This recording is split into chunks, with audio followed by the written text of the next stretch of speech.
I say, for God's sakes, 34 degrees. Whew, it's gonna be a quick one. Oh. Ooh. All right, let's do it.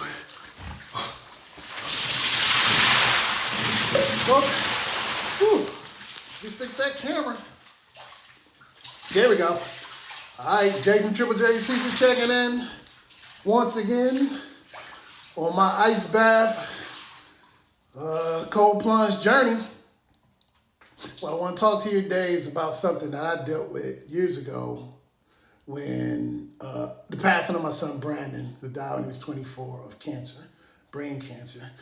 And it was so horrible for me that I kind of had to numb my feelings at a certain point to be able to deal with how painful it was. Kind of really, when he first passed, it just was like, I had to take a month off of work, and my emotions was really tough.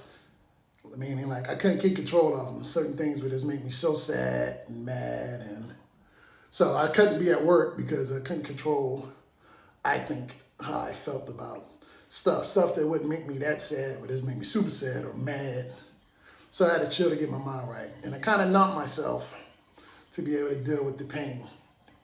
But then when I realized, once I kind of was able to deal with the passing of him and go on with life, so to speak, other things that I would deal with was easier to deal with too.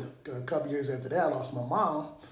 And I don't know if it's just the proper order of things that made that a little easier. She had cancer as well. She was older. So it's almost like you expect death at that point somewhat. But of course, I love my mom dearly, second to my wife and Jesus. You know, I never, and my sons, I never loved anyone more. But I was able to deal with it a little better, I believe, because I numbed my feelings somewhat with my son's situation. And then, even when we opened the food truck, opened up a location, I got my dream car, my Rolls Royce Ghost. And that didn't make me as happy as I thought it would neither.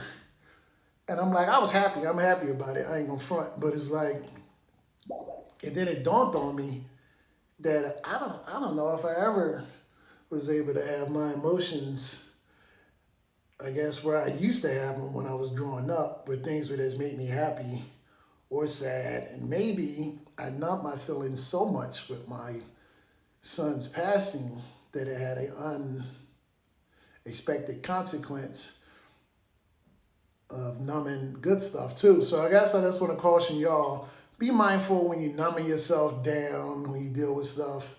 You know, just deal with the pain the best way you can, go to prayer, you know, rely on people to help you through, but also cautious on just like, I just got to numb the pain, especially even with something else. I don't drink, I don't smoke, I never tried drugs at all, so I wouldn't even speak on that. But I would think numbing yourself for alcohol or drugs would be a similar thing. It's not really dealing with the problem, and I may have unintentionally numbed my feelings a little bit to a certain degree, you know, even when happy and stuff. So just be careful with that. I think I worked through it, you know, where it's like I just dealt with that pain, named the B-side after my boy, and I'm able to deal with that a lot better now without just numbing it and just running away from it. Now I just, you know, I still talk about them. I still obviously love them. And, you know, I still feel pain sometimes. You may see by my posts where I put up, when I think about them, I let that pain happen as opposed to just numbing it like I did. So that's my point. Be cautious when you dumb down or numb down your feelings. And that's it. And it's a cold one. Let's see if it had any more impact on my body, because this is cold and I'm out of here. Like Vladimir. Same thing. Somebody came about a story yesterday about cold baths and action. And, you know, I was saying that it does kind of, I don't know, I want to say schnatz, maybe that's a female term or whatever, but it kind of draws you in, or it's cold something, ice therapy. I'm not really sure if I can keep this, what do you call it, pool or all day, but it does help, I believe, in maybe burning a layer of top hair fat, I don't know.